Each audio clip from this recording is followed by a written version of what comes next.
പ്രധാനമന്ത്രി ആവാസ് യോജന പദ്ധതിയിൽ അനുവദിക്കുന്ന വീടുകൾക്ക് ആവശ്യമായ ഫണ്ട് നൽകാതെ സംസ്ഥാന ഗവൺമെന്റും ത്രിതല പഞ്ചായത്തുകളും ജനങ്ങളെ ദുരിതത്തിലാക്കുന്നതായി ബിജെപി സൗത്ത് ജില്ലാ പ്രസിഡന്റ് വി.സി. വർഗീസ.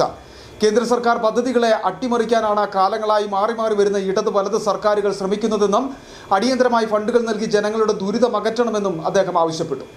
പ്രധാനമന്ത്രി ആവാസ് യോജനയുടെ ഭാഗമായിട്ട് ആയിരക്കണക്കിന് ആൾക്കാരാണ് സ്വന്തമായിട്ടൊരു വീടിന് വേണ്ടി അപേക്ഷ കൊടുത്ത് കാത്തിരിക്കുന്നത്. കേന്ദ്ര ഗവൺമെൻറ് കൃത്യമായിട്ട് കൊടുക്കേണ്ട ഫണ്ട് കൊടുക്കുന്നുണ്ടെങ്കിൽ പോലും സംസ്ഥാന ഗവൺമെൻറ് തദ്ദേശ സ്വയംഭരണ സ്ഥാപനങ്ങളിൽ നിന്നും അതുപോലെ ബ്ലോക്ക് പഞ്ചായത്തിൽ നിന്നും ജില്ലാ പഞ്ചായത്തിൽ നിന്നും കൊടുക്കാനുള്ള പൈസ കൃത്യമായിട്ട് കൊടുക്കാത്തതിൻ്റെ ഭാഗമായിട്ട് പല ആൾക്കാരുടെയും ആ വീട് എന്ന സ്വപ്നം യാഥാർത്ഥ്യമാകാതെ നിലനിൽക്കുകയാണ്.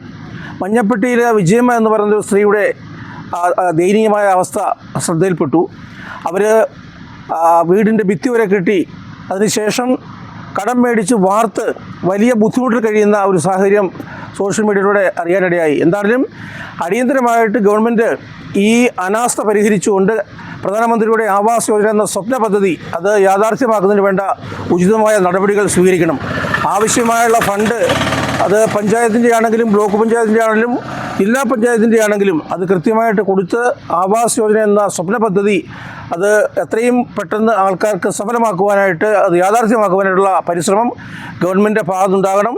കേന്ദ്ര ഗവൺമെൻറ് എത്ര വാരിക്കോരി കൊടുത്താലും അതിനൊന്നും കണക്കില്ലാതെ അതിനെല്ലാം ആക്ഷേപിക്കുന്ന കേന്ദ്ര ഗവൺമെൻറ്റിൻ്റെ കുറ്റം പറയുന്ന ആ സ്ഥിരം പല്ലവി ഈ ശ്രീമാൻ വി.ഡി. സതീശൻ സർക്കാർ മാറ്റും എന്നാണ് ഞങ്ങൾ കരുതുന്നത്.